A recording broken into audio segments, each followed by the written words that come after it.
Okay guys, muri iyi video tugiye kureba uburyo watuma YouTube channel yawe n'aba bantu bazajya bayisearchinga bakayibona.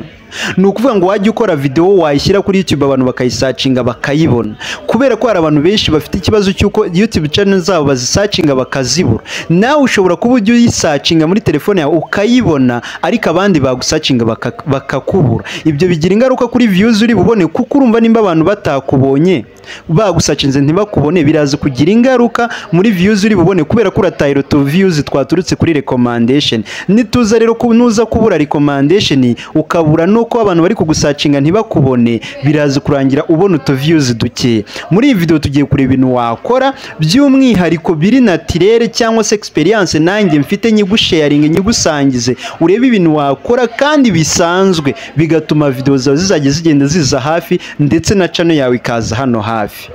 Ni ukuvuga ngo we nimba wisearchinga ukibona, uzanarebe ko abandi bagusearchinga bakakubona, kubera ko iyo batakubona tayari uba wamaze kwirimita. Ngiye mugiye kubana nitwa Gatari Fred. Nimba ari ubwa mbere ugeze hano tuguhaye ikaze, uze kureba ko wakoze subscribe, ufungura inzogera kugira ngo nihagira video izagisohoka kujya yakira mu bambere, kubera ko nibyo twivugira hano. Hanyuma we wamaze gukora subscribe tuguhaye agaciro gakomeye, kuko iyi channel ibyo tumaze kugeraho tubikesha we, ndetse nibyo twifuza kugeraho tubishingira kuri wowe. Hanyuma reka dutangire. Turahera ku kintu cya mbere ugomba gukora kugira ngo video yawe cyangwa se channel yawe igaragare kuri search result cyangwa abantu bajye bayisearchinga bayibone. Ni ukuvuga nkuko twabivuze, izi social media zigizwe n'amakuru, zubakwa n'amakuru. Iyo nta makuru zifite ahagije, data zawe batazifite neza, ntago ubugaragara muri search result, ntago abantu bakunda kukubona. Bivuze ngo rero umuntu ikintu cya mbere agomba gushingiraho kugira ngo bajye bamusearchinga bamubone ni amakuru aha izi social media ariyo bita video.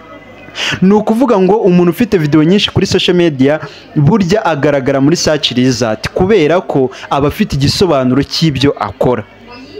Uyu munsi ujya kubona wenda ugiye kwandika Gatari Fred, ukananditse ngo Gatari muri Google uri gusearchinga Gatari, ugahita ubona bagushyiriyeho Fred n'urugero nanze. Ujya kubona ukabona wenda ugiye kwandika wenda Israel Mbonye, watangira ngo Israel bakakubwira ngo Israel Mbonye bakabyuza, ugikanda ukabona ubonye amavideo. No kubera ko hari amakuru menshi baba bamaze kubika kuri YouTube, bityo YouTube ikabimaze kugira amakuru ibamenyaho. Iyo yamaze kuyagira rero itangira kuyasuggestinga abantu.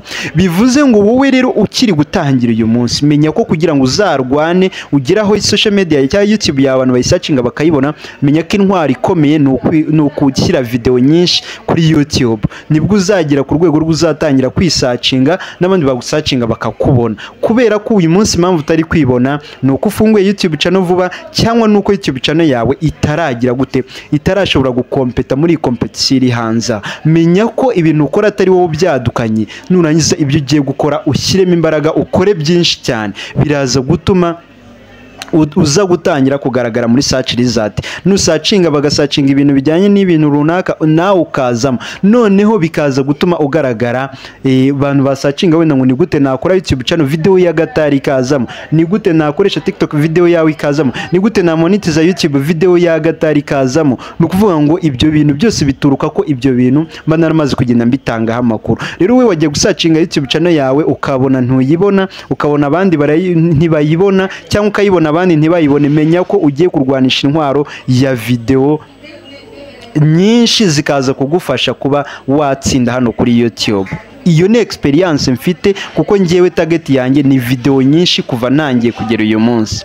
Ikindi rero duhite dukomerezaho kijyanye n'ikintu kigomba kugufasha gutuma channel yawe succeeding cyangwa se igaragara muri search result, ni ukwita ku izina wita channel yawe.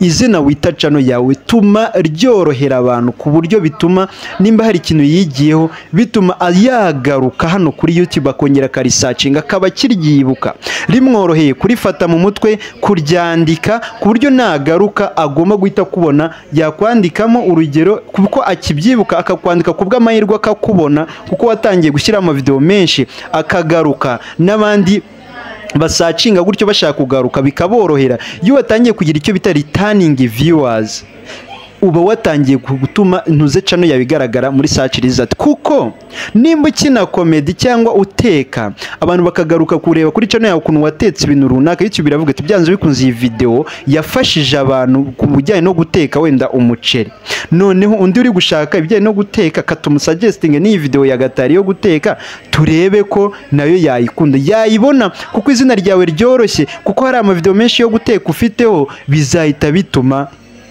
uwo muntu ahita agira gute, ahita ahindukamo muri turning viewer. Noneho najya searching ibintu bijyanye no guteka bamuhe Gatari bwa mbere kuko akora ibyo guteka, kubera ko babonye ko video ye ya mbere yigeze kumufasha. Gutyo rero nutangira gufasha uzafasha nabandi. Ibyo bintu bibiri nabyo ni ingenzi tumaze kuvuga, katuze dukomeze tureba ibindi bintu wakora kugira ngo icyo bita search results zawe zimere neza. Turagenda tuvanga turebe experience mfite cyangwa n'izabandi bakoresha, hanyuma nibiri standard. Ariko main nkuko tubizi umuntu agomba kugira common sense cyangwa se uburyo umenye ibyo wasomye nibiri koko nibikwiriye kuba bikorwa, kuko hari ibintu byinshi twagiye twiga waza hano hanze ugasanga ntibikora.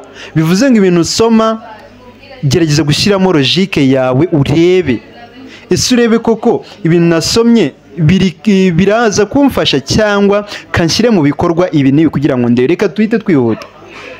Nukuvuga ngo rero ikindi kintu uhita witaho igihe cyose uri gucreatinga video uyisize kuri YouTube, ita kuri title yayo.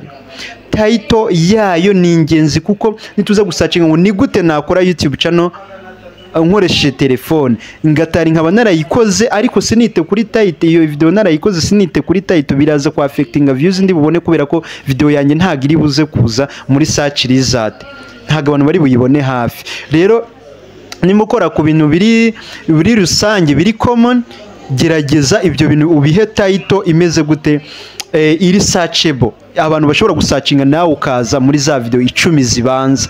Gerageza mbere yo kuyandika title andi kureba ukuntu abandi banditse title, ese wanditse ni gute nabona YouTube channel cyangwa se na creating a YouTube channel, urebe ukuntu abandi banditse nawe aba ari kushobora kuba wandika kugira ngo ukore iyo SEO yawe, title yawe yiteho. Ikindi duhite dukomeza, ikindi kintu ugomba kwitaho kugira ngo search results zawe zigaragare neza, gerageza gukora cover za video zawe zifite umwihariko zipika. Nkanjye mukunda kubona ko nkoresha ibara ry'umuhondo, no kugira ngo nshobore kuba nakora video ipika. Nimba musearchinze ngo ni gute na creating YouTube channel hano mu Rwanda kuri telefone, ni video yanjye niza ari ya gatatu ushobore kuba wayihitamo, kubera ko ibara ryanjye ryagupitse mu maso kuruta undi muntu washyizemo akajagari. Rero nukora cover ya video kora ibara ripika, nimba ari ibintu wamamaza ubishyire mu ibara ripika ku buryo umuntu areba mu bintu 10 biri aho ngaho agahita avuga ati iki kuki kigaragara kuruta ibindi. Biraza gutuma SEO yawe irushaho cyangwa se kuza hafi kwawe birushaho kugenda birushaho kuba byiza cyane. Ndizera ko aho turiho tujyana. Hanyuma gerageza ikindi tuhite tujya ku kindi, ari cyo bita kuba wagereza gusobanura video yawe. Wakoze cover neza, wakoze title neza, no muri description sobanura video yawe ibintu ku buryo YouTube nikora mu Kinyarwanda cyangwa mu Cyongereza, sobanura ibintu video yawe ibyo wayikozemo, ubwira abantu ibice biyigize, ibintu nk'ibyo sobanure, nabyo byagufasha mu kuba watuma video zawe zigaragara muri SEO. Hanyuma channel yawe nkuko twabibonye mu gice cya mbere n'icya kabiri, abantu batakirebye bagende barebe, channel igomba kuba ifite profile, igomba kuba ifite handle nziza, igomba kuba ifite izina ryiza nkuko tumaze kubivuga, igomba kuba ifite description isobanura ibyo ukora neza. Hanyuma noneho nawe wajya kwinjira muri video hano ukinjiramo hari ibintu ugiye gufasha abantu koko, ibibazo ugiye kubakemurira, ibintu ugiye kubagezaho by'amakuru, comedy ugiye kubasetsa, ugiye guteka ubigisha uko bateka, noneho muri video yawe abantu gerageze kubafasha.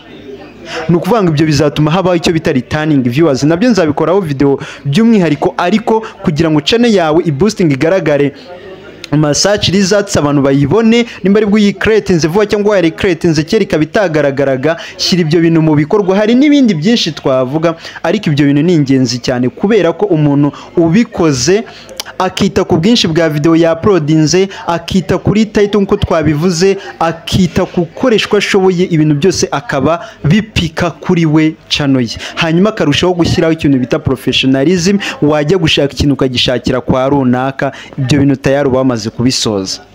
byaba ibyo mvuze byaba ibyo ntavuze mbasharinze ibyo bita experience ngewe mfite. Ni ukuvuga ngo wowe ukoresha icyo bita gutekereza ukareba ngo niki narwanisha muri iki kibuga ngiyemo, cyane cyane ko ibyo bintu utaba ari wowe ubyadukanye.